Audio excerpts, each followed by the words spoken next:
Hello, hello, hello. Hi, this is Era Stories, and we're presenting Remembering our good friend Renauld White. Renauld White. We call him Rennie. Rennie. I can only call him Rennie, but our late great friend, Renauld White. I'm Musa Jackson, and I'm sitting here with the legendary Jeffrey Banks. And we're here to talk about... That means old, by the way. I've been called legendary, but I don't think I'm old. So we're not old. Look at us. We look really good, though. Yeah. So no here filter. Nope, there's no filter. This is it. This is what you're getting. So we're here to talk about our great friend, and for the purposes of the show, I love to say Rennie. It just feels comfortable to me. Yeah. I say that because he just was that person who made you feel at home, and the minute you met him, he was just like, for me, my big brother, the mentor, the model. If you're of my era, I came on the scene in 1983, discovered by GQ magazine. For those of you who do not know, a kid from Harlem.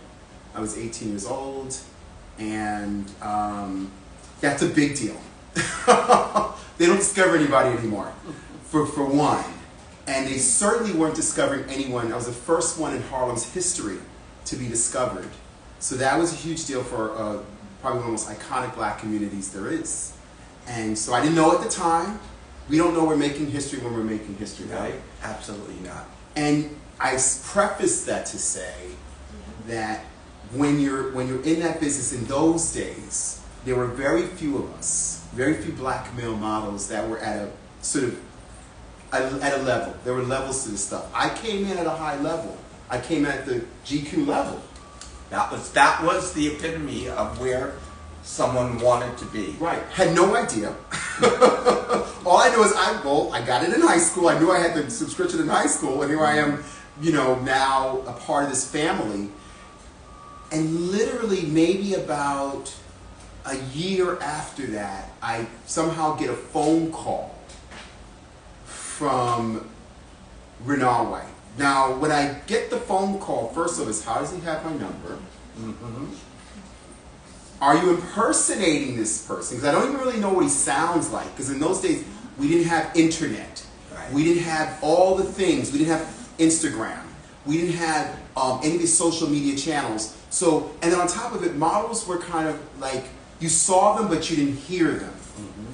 And so I kind of knew of his name, but I knew of his face. Because his face was just so iconic. I mean, growing up as a kid, growing up in the 70s, and seeing him, and we can run down, and please do your research. Everything is researchable on Google. Please put in Renauld White, R-E-N-A-U-L-D. White. Not with a T. Not with the T, D. And go to images, and you'll understand exactly who we're talking about. He was the first, we can say it here, the first black male supermodel. Right? Period.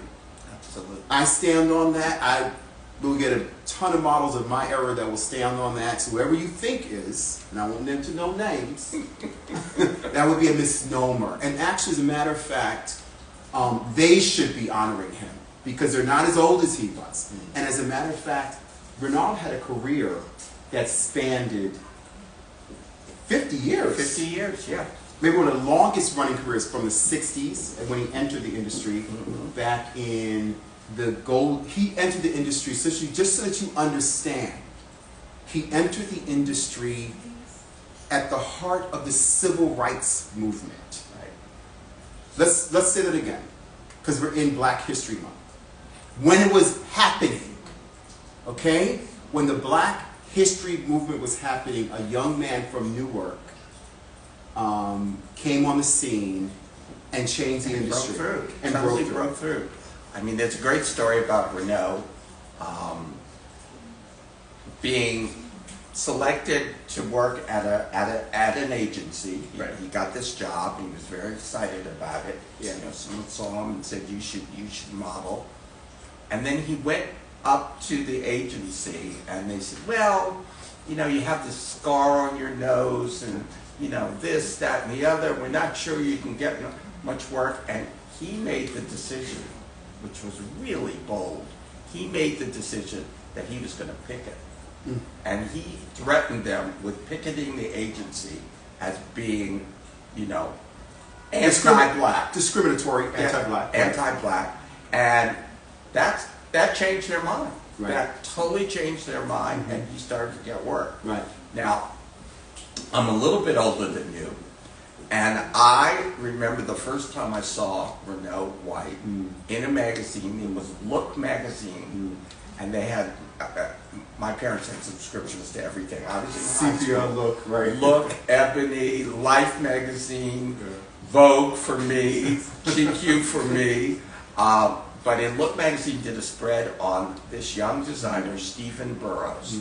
I think Charles Tracy took the pictures, and there were pictures of Renault and Pat Cleveland and maybe Heidi Goldman on a beach wearing Stephen's clothes, and they talked about Eau Boutique, which was on Park Avenue South, and I saw this picture of this incredible looking black man, you know, who had a t-shirt on that was color blocked, right, and wide wheel corduroy pants that had the signature snaps of Stevens, and I thought, that guy is unbelievable.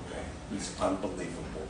And then I started to see him in Menswear magazine and occasionally an ad in DNR. And I didn't even know his name, right, but I knew that guy was. But you remember his face. I remembered that right. face. That face. And then shortly after I came to New York, probably within a month, I came to New York 3 weeks out of high school, graduating high school, 2 months before I started college, to work for Ralph Lauren as his second assistant.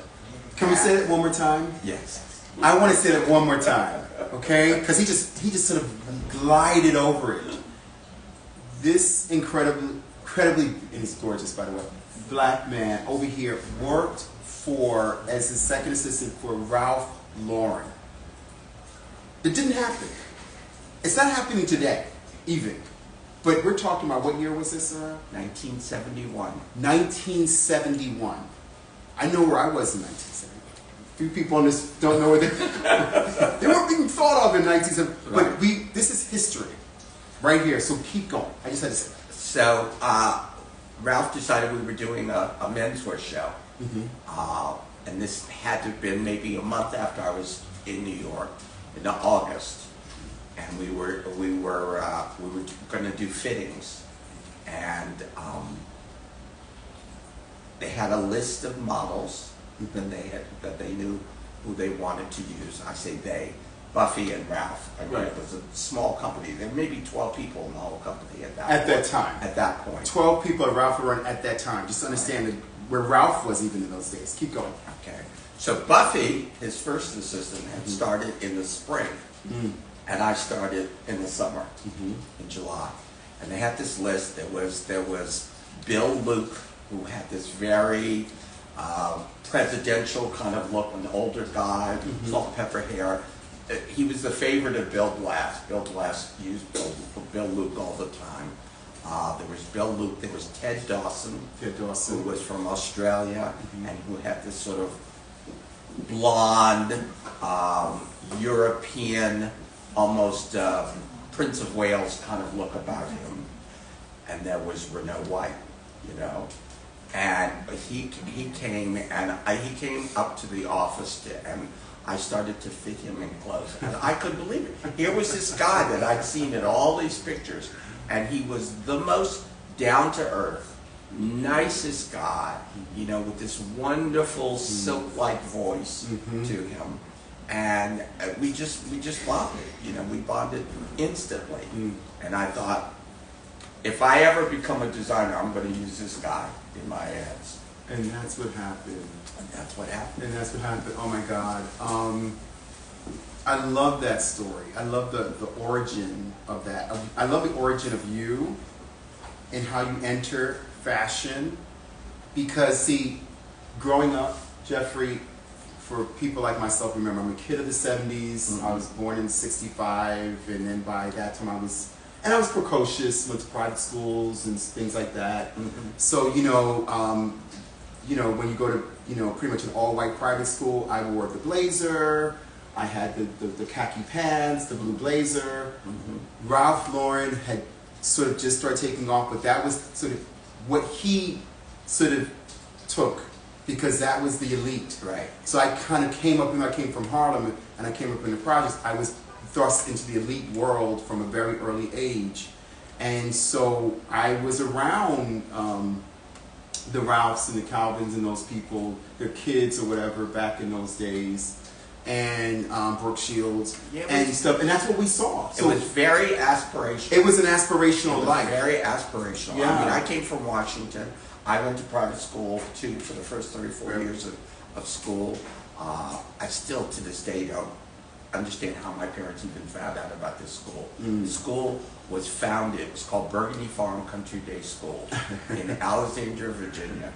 It was founded by people in the diplomatic corps who wanted to have a multiracial, multi-ethnic school for their kids to go to. We had kids from Israel, we had kids from Italy, we had kids from Africa. I mean, it was really like a United Nations school. And you'll remember this name, Eric Severai. Oh yeah. Eric Severai was a television anchor. He was one of the founders of this school.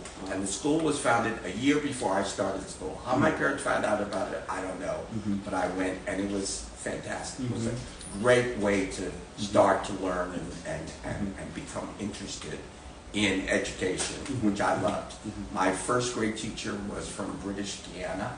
My second grade teacher was Cab Calloway's oldest daughter, Camay Calloway, who became a really, really, really big educator. Won many And for those that are watching, okay, when he said Cab Calloway, I instantly got it. But there are people that might not know. Cab Calloway was one of the great band leaders, composers of the 1930s into the 40s. So you should also, Cab Calloway, because this is Black History Month as well. Right. Please, please Google.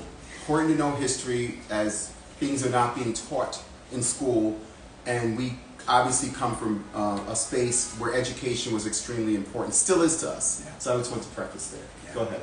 So I'm going to jump forward a little bit.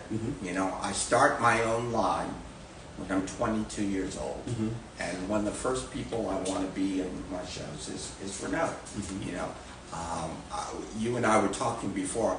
I always like to have in my shows like this whole pantheon of different guys, different looking guys. Right. I used Dennis LaMarche, who was balding, who had a beard when no one else had a beard, salt and pepper hair. I loved his look. I loved his cockiness, you know, on the runway. You know, and then I'd have somebody like Bob Clement, who was, you know, like a cat. He was like, you know, very feline in terms of his movement. And then there was Renauld, who was like the prince. And I started, when I started to do advertising, I desperately wanted to work with Bruce Weber. I loved his photography. I took a photography class in college, and when I first started to collect photographs, the first photographs I ever bought were Bruce Weber photographs. Oh yeah. And so I had this idea. I talked to Bruce. My second campaign, I said, I want year 1983, 1984, right around that time. I remember it well. We're going to go there. We're going to go there. I said to Bruce, I said, I want to build this campaign around Renauld White. I've never seen him featured in a campaign, and I just think he has the greatest look. Right. And Bruce said, I love him. I love Randy. I love the way he looks. I said, there's one thing though. I want him to look like the Black Cary Grant. And at that time, Renauld had a fairly large afro, and he had a mustache. Right. And I said to Randy, I said, I want to feature you in this campaign with Bruce. You'll be the lead person in the ads, but I want you to cut your mustache and I want you to cut your hair. And he was not having it. He was not happy about it because he really thought that he would lose work. Right. And I said, no, the opposite will happen. Right. Right now, you look like every black man out there with that afro, with that mustache. Right. And I said, if we take that away, it's going to pull you away from the pack. Mm-hmm. You're going to have your own individual look. Mm-hmm. And he was really doubtful of it. And I think we might have had 4 or 5 phone conversations about this. And he was, I don't know, I just, I have these clients and they like my mustache and they like my hair. Right. I said, I'm giving you an ultimatum. Mm. I said, either you, I said, and you can cut your hair, you can go to your own barbershop and cut your hair, or we can cut your hair at the shoot. But if you don't cut your hair and cut your mustache off, I'm not going to book you. Oh, shoot. And he was really frightened when I said that. But he went and he got his hair cut. Yep. And he shaved off his mustache. He walked into the studio. I think we all applauded. Right. I mean, he looked so handsome. Oh. And I put him in a navy double-breasted pinstripe cashmere flannel suit with a navy Chesterfield coat with a whiskey velvet collar over it. I remember. And Bruce was like Gaga. He Yeah. couldn't believe how great he looked. And we used him on the cover and the back, because he just looked so handsome. I mean, speaking of that campaign, this is where we meet. Mm-hmm. This is where me and Jeffrey and Bruce Weber all meet. So when they do these type of ads, sometimes what they'll do is they'll say, well, if plan A is going to work, that's fine. But we got to have a plan B potentially, right? So I went to one of my first castings after GQ magazine. One of my first castings, I was discovered in '83. So by '83, '84, I go to a casting. I'm all 19 years old, wet, tall, skinny kid. And the casting was for Jeffrey Banks' campaign, what he just described. I walk into the campaign, to the casting, and there is, listen, at this point, Bruce Weber's a god to every model. Like, just to see Bruce Weber was an honor. Just to see Jeffrey Banks, who at this point was legendary. And I'm in front of these two, and the campaign, they only was seeing like 3 people. I think maybe even Mario Van Peebles might have come, possibly. Because at that point, Mario's listening or whatever, and I remember that's when me and Mario met like the year before. Mario Little hugged me and said he's going to LA to become an actor, and he went, "Tag, you're it." We were at Area when that happened. So Mario, if you remember that, it's me. I'm a little grayer. See ya, how are you? You've done pretty well in all those years.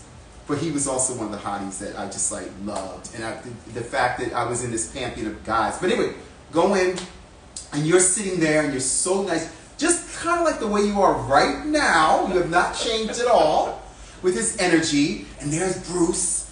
And I walk in and they're like this, they're looking at me like, and describing me in my presence. So it's like, you know what? He's got a nice American look. He'll do well. They're kind of talking about me as I'm standing there. And Bruce, he goes, he's a little young. Yeah.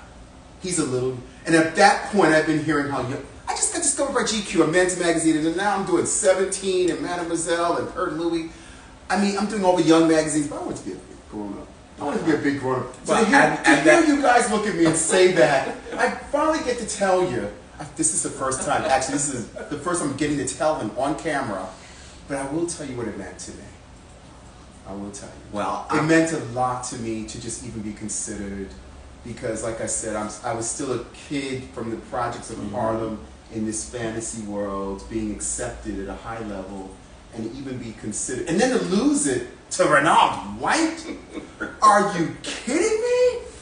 I mean, fabulous, perfect choice. If you were going to lose it to anybody, that would be the person to lose it to, right? I can tell you, to be able to tell it to my kids, I lost jobs to Renauld White, will live with me for the rest of my life. Right. But great choice, one of my favorite campaigns to this day. Yeah. It's your campaign with Renauld White. Thank you. It's classic. And we did several others with you did. Renauld after that. I mean, and I think he did every show I ever did. Okay. He was the kindest, sweetest. I mean, to walk with him on the street and have young people, especially young black people, There you go. see him, and he would always say hello. He would stop and take a picture with them. Correct. I mean, he was just. I have people who have told me he used to work out at the Y. The Y on 63rd Street. Right, on the west side. And right. And I have people who, after he passed away, wrote me and said, I used to see that guy at the gym. I didn't even know his name, but he was so handsome. I always wanted to go up and talk to him. And I said, you should have, because he would have talked right back to you. The most approachable, it's so interesting that you say that, because Renauld was the most approachable person, and honestly, if you ever got a moment with him, he gave you his time. Yeah. He gave you his advice. He was a sage. He was one of these people that carried knowledge and was always about his work, about his body, about he stayed the same size. Now I fluctuated. Even my old agent NADIA will, hi NADIA, will say, I was Stacy back then, by the way, but we gotta go Musa Stacy. She said, he was so skinny. That's what she would say. But he was the perfect model size. And now look at me, put on a few pounds. But here's the thing.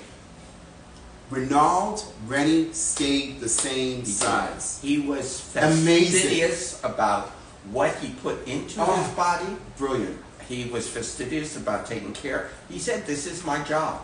This is my job. I have to take care of myself. Whether it was acting, which came a little later, and which was That's something right. he was interested in doing. And I remember going to see him at La Mama. La Mama, were you there? Yeah. You were there. Yeah, I was there. I didn't go. You were there. I was there, and I think I saw you, and I might have been too nervous because I remember you were over here, and I was over there, and you were kind of quiet, and I kind of was like, oh, did I say anything? And I was in my shy phase, but you were there. He was glad doing. you got over that. You come out of your shell. Come out of my shell. But he was doing Julius Caesar. Yes, Right. exactly. Julius Caesar. Exactly. And he was very good. And he was terrific. He was terrific. He was terrific. He was terrific. The other thing that was so great about Renault, over the course of time, he was doing advertising for, Macy's and Correct. other entities. Right. And he'd be standing next to somebody who was 20 years old. And you literally couldn't tell that he was old enough to be their father. Right. Or grandfather, even. Right. Or Right. grandfather. Right. I mean, Renault at 80 years of age looked as great as he did at 30. He did. I mean, we'll get, and another thing about, you mentioned about his being personable, is when I did meet Renauld White's birthday was February 1st. So he's the beginning of Black History Month, ironically. And, how perfect. And my birthday is March 2nd. Renauld White, when he met me in 1984, never forgot my birthday. I think I've had like siblings forget my birthday. Renauld White never, I'm going to say it again, never forgot my birthday up until he passed. I got to say that, okay, if you don't have, we don't really have friends, okay? That's a friend. That's a loyal friend. That's why I'm here today, okay? Speaking on this man. Because like I said, from 1984 up until 40 years, I got 40 years of phone calls. I got gifts. He came to my birthday parties in the 80s. And when he would come to I had a birthday. In the 80s, being a top model, all the clubs wanted to have a birthday party. So I had a birthday party and Mike Tyson showed up and Renauld White was there and whatever movie was out, I think Time Off from Last Dragon was there. These are all friends. And all the models of the era, Karen, all of them were always at your birthday parties and stuff like that. But Renauld came. And Renauld sat next to me. I think I have pictures with my sister. Okay? Like, my older sister. Like, you know what I mean? Like, who's not in the business. So there's certain people that she identified with and had crushes on and saw him and was like, what's Renauld White? Right. You know, but he came to our birthday parties. He was present in our lives. You know, so I think about Renauld, I just think about him being, you know, a phone call. Hey, I'm just checking on you. Right. I'm just checking on you. Right. You know, or how you doing? Or, like I said, happy birthday. And here's the thing, I'll be honest with you. I would forget his birthday as well. I never forgot his birthday. I did. Because the day would come and go, and I'd be like, wait a minute, it's the 2nd or the 3rd, and like, Rennie, happy birthday, I'm sorry I'm late. I would call them on his birthday. I have a thing about people on their birthdays. My mother's the same way. My mother says your birthday is your special day. Mm. And the first thing I do every morning is I get up Mm-hmm. and I go on Facebook and I look at. Facebook's good for that. I have 2,000 some odd friends. Right. And sometimes it's like 9 people, 10 people, Right, 12 in a people day. I have to say happy birthday to. Yeah. But you know what? It's your special day, Yeah. and I try to remember it. And I always did that with Renauld. Speaking of my mother, the first time my mother met Renauld, it was like she pushed me aside. Like, who are you? She said, that's my other son. That's my other son. And then he would say, how's my mother? Speaking about my mother. He was so sweet. Renauld was so beautiful like that. Even with like my children, you know, always asking about them and how are they doing. Or my sister, when he met her, how's your sister, your mom? He always asked and you know, just really, you know, like I said, he's from Newark, New Jersey. So he's always very down home, Right. in his approach and who he is. And Totally. then, I also remember running into Renauld because Renauld and I used the same barber on Amsterdam Avenue. Mm-hmm. Renauld went to the same barber for forever because he lived on 80. I can say it now. Right. Lived on 86th Street because he was very, very private. Lived on 86th Street, and his barber was maybe 2 blocks or 3 blocks away on 82nd or 3rd on Amsterdam. And they stayed there until obviously they got pushed out and they're no longer there. Mm. And I would follow. So me and Renauld got me into the gym. I went to the Y on 63rd Street. I was basically following after Rennie. Whatever Rennie did, I was going to do.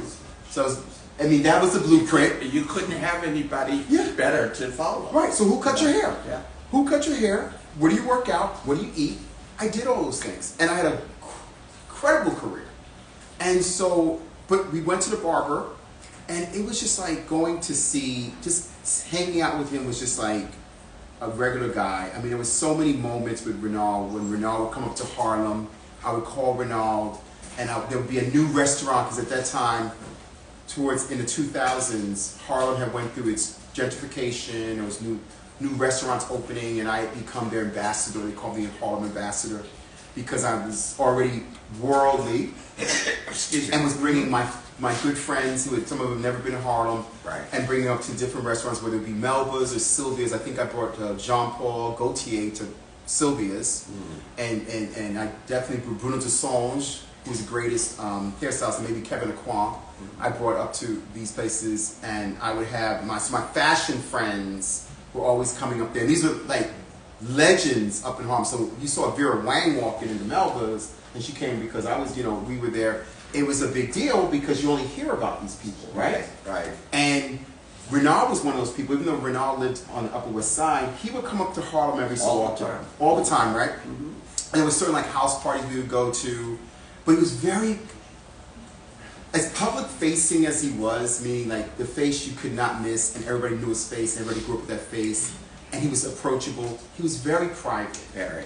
He was extremely private, and so he was always kind of like, well, we would have these conversations. Well, I don't know if I should go to this party because I don't want to cause a scene, and they'll start talking, and I'll be like, Randy, they're gonna respect you. I remember having these guys. They're gonna respect you. They're gonna give you your space. And I said, then I would kind of think about, well, actually, they might try to take your time. I said, and they might come and ask you about a million questions. And he started laughing, and he said, okay, let's go.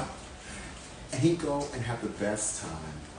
He'd have the best time. So I just think about Rennie and think about him, and just miss him. One of my biggest, well, probably the only regret I have about Rennie is I really wanted him to write his life story, to write a book, because he was such a pioneer when it came to the modeling business, when it came to acting, when it came to being the face of a black man who was respected by everyone who knew him. Right. And I can remember having several lunches with him. Trying to remember the name. There was this restaurant on 13th Street. It's closed now, between 6 and 7. And we must have had 3 different lunches there. Start with an O?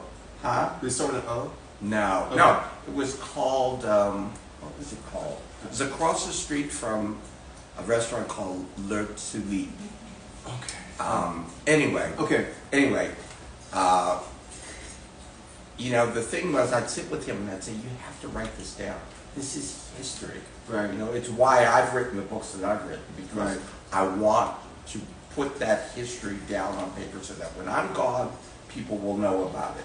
Right. And not particularly about myself, but about Perry Ellis and Norman Norell and Patricia Underwood and all these people that I've written about. And I said, Rennie, you have to do it. I'll help you with it if you need help, but you need to do it. And he did make some fitful starts to do it, but he was such a private person that he just felt like it would be unmasking him in a way.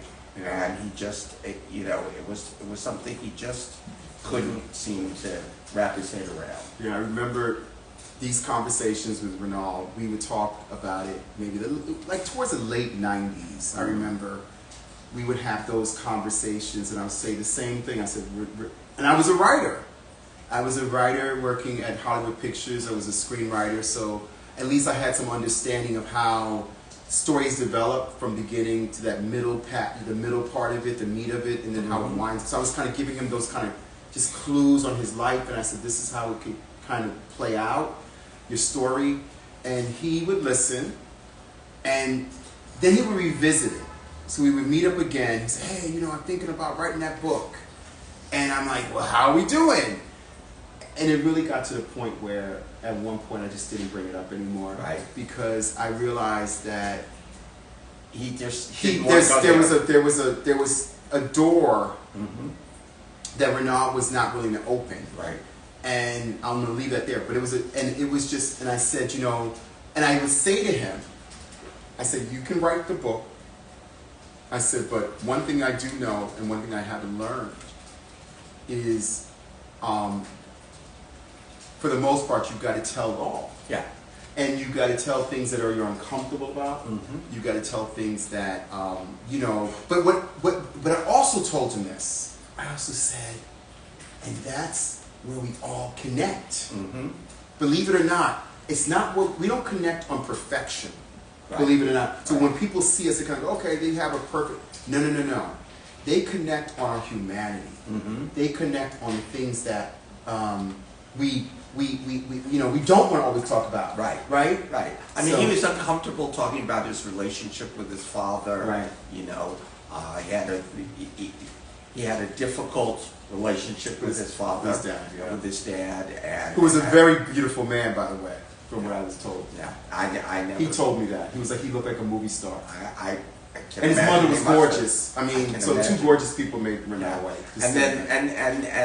And also there were some friction with his siblings, and I think he just didn't want to go there. He didn't want to go there, and that was the thing that kept him from putting it down on paper. Well, he was the thing about it, we're talking about a man who literally was of a certain era, born in literally right at the tail end of World War II. Right. So he was born in 1944 and coming out of the war. So he grew up as a young boy, little boy in the 50s, and then by the 60s he was starting his way in the world. Very respectful era where you honored history, you honored people's privacy. And you honored your parents. You honored your parents. That was a big deal coming up at that time. Very hard. You never did anything that was going to dishonor your parents. That's right. And that kind of stuck with him. Yeah. You know. And I think just telling their business, Yeah. you know, would be dishonorable if they didn't give you the permission. Exactly. So it's kind of like he was. Exactly. So, and I think people do that all the time. They're like, I don't care. I'm going to tell everybody business and put it out there and let the dice roll. And if it works out, great. And if it don't work out, still great. Renauld wasn't that guy. No. So I know some people have even asked me and probably asked Jeffrey, how can we write a book? And is it going to be a book? And all these things. You know, we hope one day. This is what it's about. Right. Is this honoring? This is what Era Stories Remembering is about. It's about honoring the accomplishments, you know, the creativity, the barriers broken, and he did all of that, and that's why we wanted to do this today, because he really was one of a kind, and he was the first of his kind, and we don't want anyone to ever forget that. We won't let you forget it. And here's why this is so great, is because now there's a record of it, another record of it, right here, Era Stories Remembering, you know. So I'm really happy to be here. We're happy to be here talking about him. Remember a time when I went to a party and Eartha Kitt was at a friend's brownstone, and Eartha Kitt was there, and there's another thing with Eartha Kitt, which I can maybe say here. Eartha Kitt and my Eartha Kitt's in my family. Oh, really? Yeah. So we come. So my grandmother and my mom, or whatever, we come from some place called Orangeburg North. Well, Orangeburg, and in Orangeburg there's North. So in other words, think of Manhattan but smaller, and then there's a section called, say, Chelsea. It's still in Manhattan, right? So North would be in Orangeburg. You can do the Google and research this. In the South, everything is this big. So pretty much, if there's like 100 people, right, pretty much you got married to your family. So we're related in that way. And my mother would talk about, I think when she went down to visit, the Keeps, because she's not Kit. Her original name is Keep. But the point is that I remember Eartha Kitt at this party with Renauld White, something really iconic happening moment at a friend's party, and he's seeing these two titans kind of there, and she's kind of curled up, and she's purring, literally purring, and he's just dashing, and I'm looking at it. I actually, it felt very out of body experience feeling, because I'm just looking at these two enormous iconic people, but being very cozy, and I kind of understood who she was because I know where she comes from. And then I kind of understood where Renauld was, because you think she's over here being grand and he can be grand, but they came from real spaces. Newark and Eartha Kitt talked about it. She ran away from Orangeburg. That's how just confining and it was. And she had, and restricting, and she had so much to give to the world. We're not talking about Eartha Kitt, we're talking about Renauld White, but I just wanted to show that moment. Well, you know, there's another similar thing that many people do not know about. I know you know. I know. Aretha Franklin. I knew it was going there. Aretha Franklin saw a picture of Renauld White, and she was like, "Get that man." Yep. Get that man. And you know, she had to go to a couple of big events, and she needed an escort. And she met Rennie. He was tall, he was gorgeous, he was black, and he was a perfect gentleman. To the point where he never talked about their relationship. Never. I mean, and I think that's why she loved going out with him and doing things with him. You know, it wasn't a romantic relationship. It wasn't a sexual relationship. But this was someone that she knew would not discuss their business, but she could depend on him if she needed someone drop dead gorgeous to go out to Radio City Music Hall and to go to some event, and he was there every time for her. Always. And when you see the pictures, and you can Google this, that will come up. When you see the pictures of the two of them together, you can tell she's a happy woman. They look amazing together. By the way, and she was in her different weight size, because the two of them together. I mean, it was that Aretha. Yeah. And you know, I do know, I could spill it here because they're both gone, but in this way, she had a big crush on him. But who didn't? Big time. It was huge. Big time. It was a huge crush. Big time. But he never, and he was asked about it. Right, he was asked about it, and he would not discuss it. He would not discuss it. He was discretion par excellence. Par excellence, yeah. He wouldn't do it. He wouldn't betray that trust. Yeah. Which was lovely. And again, it was one of the things, when I used to talk to him about doing this book, and he said, well, I can't talk about that. Right. I can't discuss that. Right. We're friends. She trusts me. I trust her. I can't talk about it. And even after, and this is a good point, even after Aretha passed, and once again was revisiting his book, and then once again talking about, would you include Aretha? He said, I can't do that. Right. And we were like, well, she's gone. He goes, but she didn't give me permission. Yeah. That stays with me. Yeah. Because it told me everything I needed to know about. This man wasn't the type of person that could be bought. I said this to the New York Times when Renauld died. He was the perfect gentleman. Agreed. He was the perfect gentleman. He was the kind of guy who held the door for a lady, got up when she came back to the table, and was, he was the ultimate when it came to being discreet and being kind and being a good person. And if ever there was a question about whether he should go this way or go that way, do this that's right or do this that's wrong, or maybe somewhere in the middle, he always went with what's right.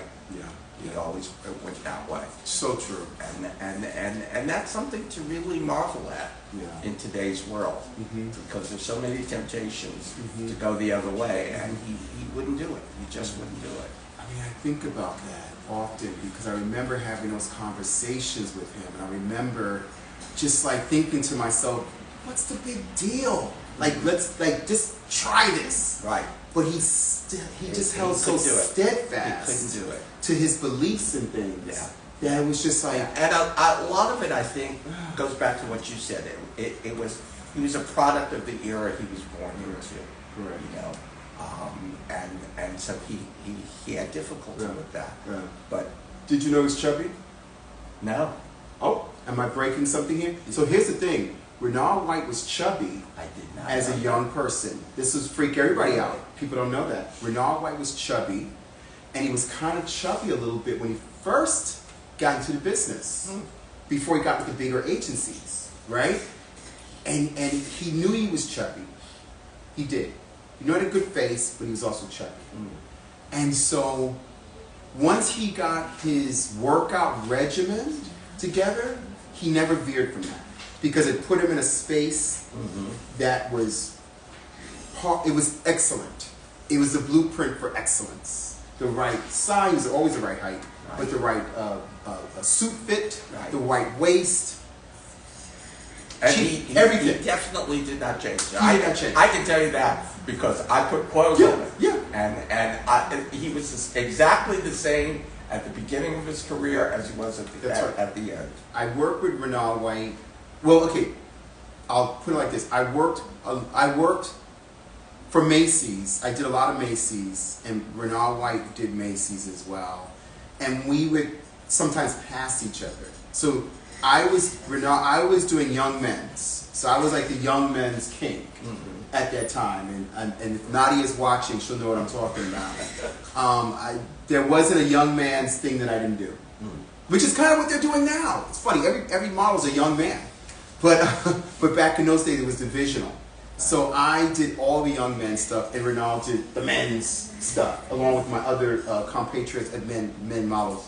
And so we kind of passed it, and he would always kind of give me a pat, good luck, we'll have lunch, that kind of thing. And it wasn't until later on I got a phone call from, or I got asked by Patty Wilson, the great stylist, to do Italian Vogue. And it was me, Renauld White, Tracy African Norman, and Musa. And the great Musa. So I was Musa's date. Oh my gosh. I became, and Ethan James Green, who was he's like the Bruce Weber, Stephen Meisel, Stephen Meisel. He's kind of more like him of this era. And so he picked us, and there was Renauld, and it was so great. It was just so great. I mean, yes, I love this. Musa, if you're watching, I love you to death.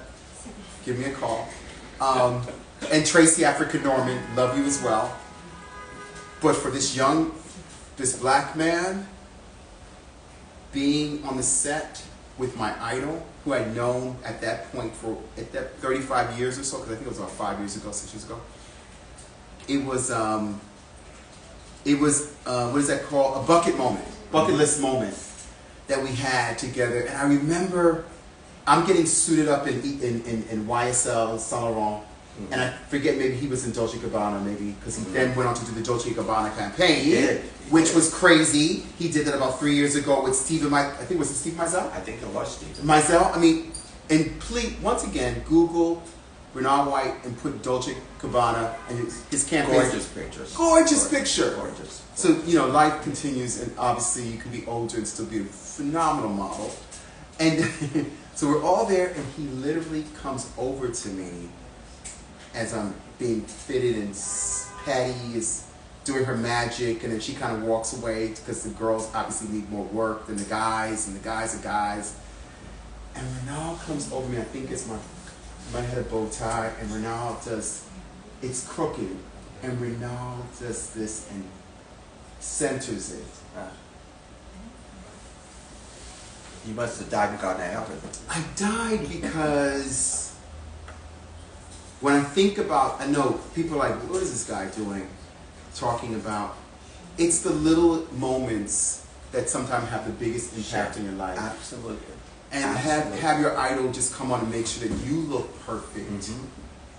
That you look perfect on a monumental shoot is a shoot you probably dreamt about. I hadn't done Italian Vogue. I'd done Spanish and French and and American, but I'd never done Italian. I always wanted to do Italian Vogue, so I got the call to do it and do it with Musa, and then I'd walk on the set, and there's Renauld White, my idol, my buddy. By this point, we're buddies of 30-something years, and he's in model mode. He's just like model. He's just model.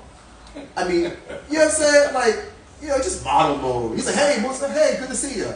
And you know what I'm saying? And it's just like, and I'm just looking at this guy, and I'm there, and he does the book, and I'm saying this because my father, who passed away when I was about 20, never really got there for me. My parents were divorced, and I didn't have that male role model. I did have many role models. I shouldn't say that. There were wonderful male role models in my life. But I didn't have that sort of father figure-ish who would do little things like that. So when he came over, and I'm a grown man now. I'm like, when he came, I was like in my 50s. And when he came up to me and sort of just did this thing with my bow tie, and then kind of patted my shoulders and went, "Go get him, kid." That's a moment. That's a moment. But that's also really indicative of Renauld, you know, of his giving nature, of his wanting all those people in the wake of him to succeed and do well. You know, I mean, no jealousy, no rivalry. You know, your success was a success for him. Yeah, he called me. I mean, when I got back into business, and I was sort of come back into the business, I sort of middle road, done it for a long time, and then in the 90s I kind of stopped. The 2000s I was doing other things, and then sort of now I'm back, and I got the call from Renauld. I go, hey, you're back. Good, you look great. Even now when I'm talking about it, it makes me emotional. Because I'm in it.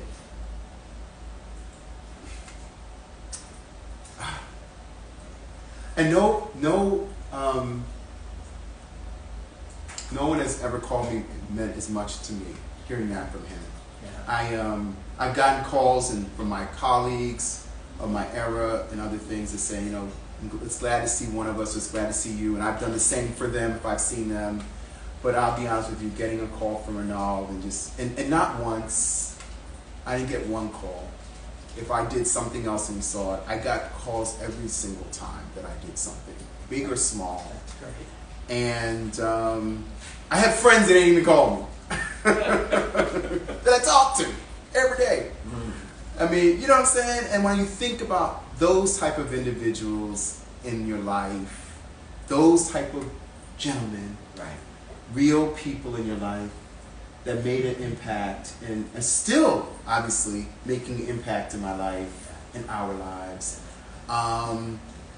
it's important that we do our best to put these memories. This is good for us. Absolutely. Because this is good for us to really just able to get this out. Mm-hmm. I needed to have this conversation, Jeffrey, because you hold things in about people that you love, and then we get to see each other Exactly. after all these years, and even, you know, we saw each other. Okay, let's talk about it. Yeah.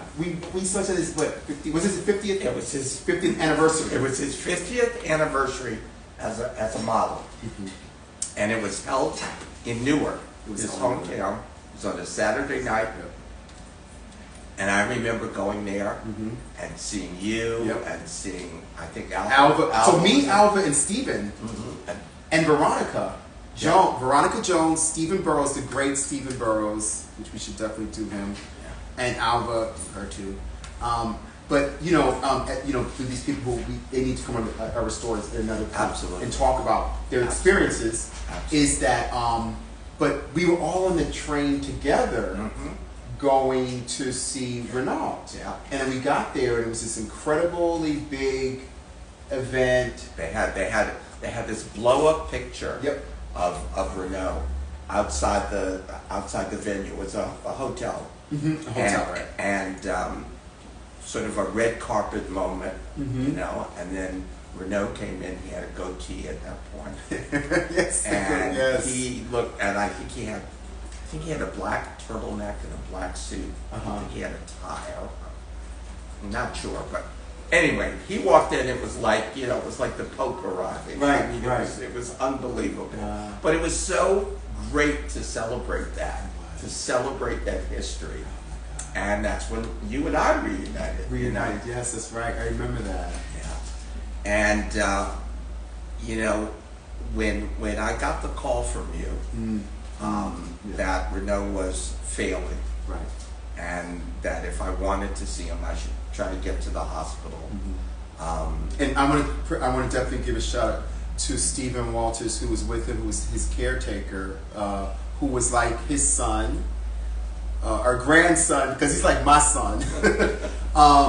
But he was there, a model too, and he was really taking care of Stephen. And Stephen would always inform everyone to his birthday as I was doing all these things. And so as he was in hospice, I get the phone call from Stephen to come see him, and then I called. And Jeffrey. you called me. I called Jeffrey. You called me, and I was so, I guess happy is not the word, but I was really touched. I wrote an obit, which people are always making fun of me for doing, you know, on social media when people pass away. I do it because I don't want them to be forgotten. Right. You know, Right. whether it was just the other day, Roberta Flack. Right. Now, I'm from Washington, D.C. Right. Roberta Flack was my god sister's piano teacher. Right. I remember as a little kid, you know, her Yeah. being taught. Well, we're gonna, and only an advent of time, because now we have to wind it up Okay. and everything. So- and rest in peace, Roberta. What I was going to say was, I did this social media obituary about him, and Penelope Green from the New York Times called me, and she said, I want to do a piece. Can you help me with it? I said, I will do anything in the world because I want him to get his due. And she did 3/4 of a page obituary in the New York Times about Renault White, which is only fitting. Only fitting. And here we are, giving him his due. Renauld White, just know that we will always love you, and you meant so much to our lives and to so many people. You made it. You made history. She did. Yes, you did. You were the first. of your kind. Remember, the first, okay, encapsulated. So we're saying it, and that's not to be debated. No. We will not debate that. No. Because you don't want to come up against us and many others. Okay? That is a fact. But, you know, he was the first African-American Superstar. model on the cover of GQ. Now, actually, He was, no, I'm going to explain. Hold on. There was first Sammy Davis Jr., right, who was not a model, right, and then there was Urs Altus, who was from Europe. European. So that's the difference. Right. So if you know that, 77, but he was the first African American born here. So we've cleared this up, okay? And we're going to end on that note. And we've given him his dues. And thank you for watching. Thank you for watching Era Stories, remembering the great Renauld.